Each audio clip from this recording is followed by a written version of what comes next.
So let's talk bass. Let's go into low end theory. I've been getting a lot of messages and requests for me to go into this topic. And since this is a community, I'm listening to all messages. I'm listening to all requests. So hopefully this helps you guys out and you learn some things that you could apply to your productions and your mixes. We're gonna do a little bit of sound design, a little bit of mixing, get into a little bit of both, but we're gonna focus on low end on this one. Let's just get right into it. So this is something I produce and mix for a Latin R&B artist. Her name is Ame Luv. The name of the record is Lesson Learned. And the vibe of this record, if you guys are familiar with my productions, they're very multicultural, international, eclectic is the best word to describe it. So this has a lot of different elements, a lot of different influences. Let me play you what we got going here. I'm just going to focus on these 9 elements because this is like the basic foundation of the production. There's more elements to this production and you'll hear them later. We're going to start here in Logic because if you've watched my other videos, you know that I produce sound design, do my arranging in Logic Pro, but we're gonna end up in Pro Tools because that's where I do my final mixes. But again, before we move forward, let me just play you what we got going here. Then I'm gonna break it down and discuss it. Go through this production very quickly. We're gonna spend the majority of the time on the bass.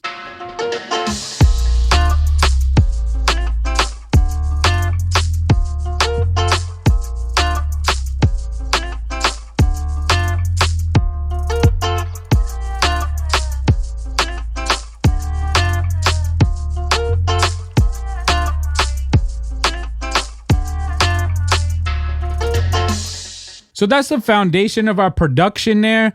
You see, we got a dance hall groove going. I wanted a big, fat reggae dub bass. And then we got a Latin guitar. I even got a little vocal chop. It's giving me like a little Middle Eastern vibe.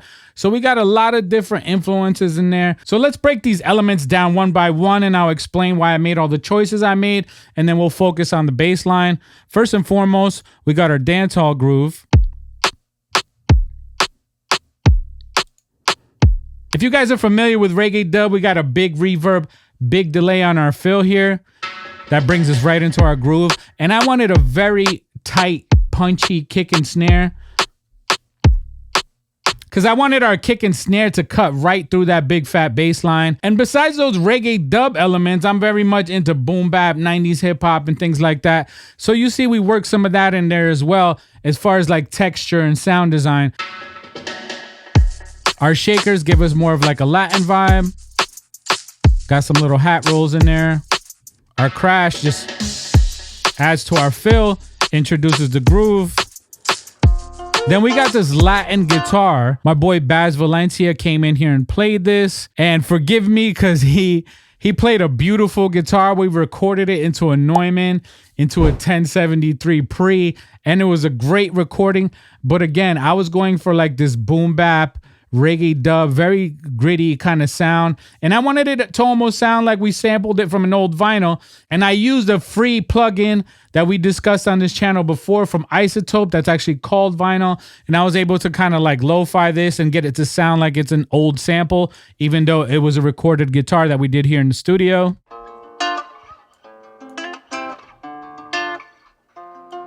And that kind of gives us our Latin groove, and then together with our drums. Then our little Middle Eastern vocal sample. Then finally our bass. But let's focus on this bass because that's what we're here for, right? I basically designed this bass from scratch on the ES2. It's kind of like an oldie but goodie from Logic. We have 3 oscillators here. I'm mainly using my sine and my FM, so I'm going to go through these one by one. That's the FM by itself, and I pitch that down by 12 semitones to get that low, deep tone. And that's mixed with my sine. This one's not doing much. And then we have some other options here. We could add distortion if we wanted to. I played with our tone a little bit, the sine level. And that's basically how I designed this bass. And we have mono, we have unison, We have 5 voices here. So let me bypass everything to show you what we started with here. First and foremost, we have our sample delay. And our sample delay I use just to kind of nudge things around instead of just manually nudging. It just gives it a little bit of a delay just to put things in the groove, so when it's going with our drums and other percussion elements, it's just fitting right in the pocket. So that's why the sample delay is there. Then the next thing is our Pro Q. Our Pro Q, I filtered out everything above 280 and I filtered out everything below 36 and I boosted around 180. So this is what we have so far. Then the next thing, I have an 1176 from UAD. And for those of you who aren't familiar with the 1176, it's a legendary compressor you see in a lot of studios. Sounds great on guitars, bass guitars. So that's why I chose this. I got a lot of compression going here. We're getting about -7 and -10 dB of compression, which I normally don't do, but it just felt right here. Very quick attack and release. So even though this bass is an electronic bass made on a VST, I still wanted to go for that reggae dub vibe and make it feel kind of like it's like a live bass. So that's why I made some of the choices that I made here.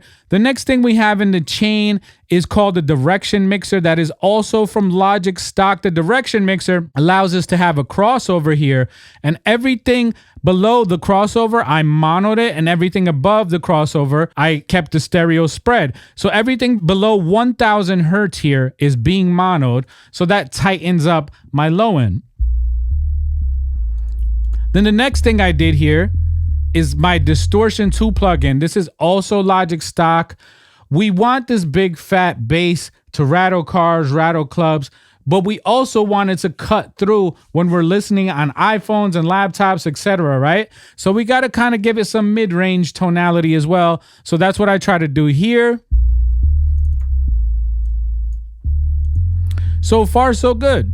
I also went through a lot of these plugins on my previous videos, so I'm going to put a link above for you guys to check that out. And this next plugin is an oldie but goodie from Waves. It's been out for a very long time, and I think that's why a lot of people overlook it. But this helps us enhance the harmonics of our low end. That's why I love it so much. I still use it all the time on my 808s and bass lines. Here's our original bass. Here's our Maxxbass. And here's our final audio. Let me exaggerate the effect. We're boosting at 64 hertz here. And then we also have some additional settings here for dynamics and our harmonics. Then the last thing we have here is a Logic stock noise gate. And the reason I use a noise gate is because I wanted to side chain the bass line to the kick. So every time the kick hits, the bass line just kind of ducks it a little bit. And I know typically you guys see people using a compressor to do this, but I've never really used a compressor to do this, simply because I don't want the additional compression and the coloring of the compressor. I literally just wanted to duck the kick every time the kick hits a little bit. So this gives me a very clean duck. And I've always used this Logic stock noise gate to do that. So let's check this out and see what it's doing when it's hitting with the kick.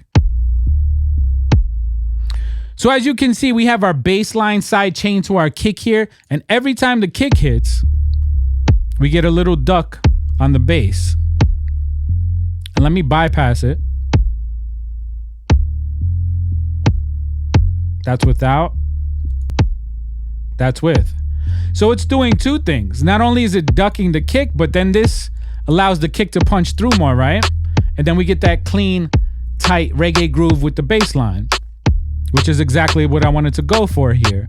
And then, of course, I messed with some additional settings here: attack, hold, release, high cutoff, low cutoff, ducking, threshold. And it's very subtle. I didn't want it to duck completely all the way, so we're getting that kind of EDM pump. I just kind of wanted it to duck those lower end frequencies every time the kick hits.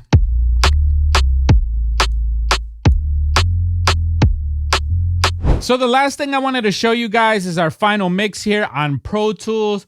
Like I said, during the sound design, we were also doing a lot of mixing as we go. So the final mix here, I didn't do too much on the bass. I just did some touch-up EQ. But let me play you this final mix. Also, there are some additional production elements that we didn't discuss before. There's some new percussion elements, some string elements. I added those as we went. And this is our final product before master. Another lesson learned, and it sucks that I had to learn it the hard way. And even though it hurts, I'm kinda glad that I got you out my fucking way. I don't wish you the worst, no, I don't think that it's crazy could ever work.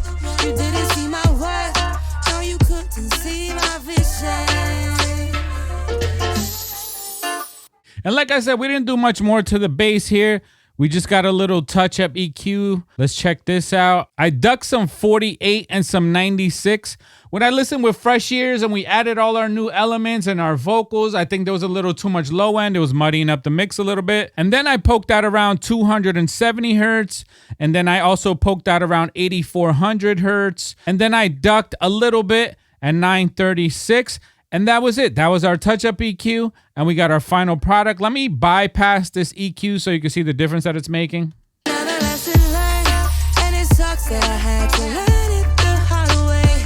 And even though it hurts, I'm kinda glad that I got you out my fucking way. I don't wish you the worst, no, I don't.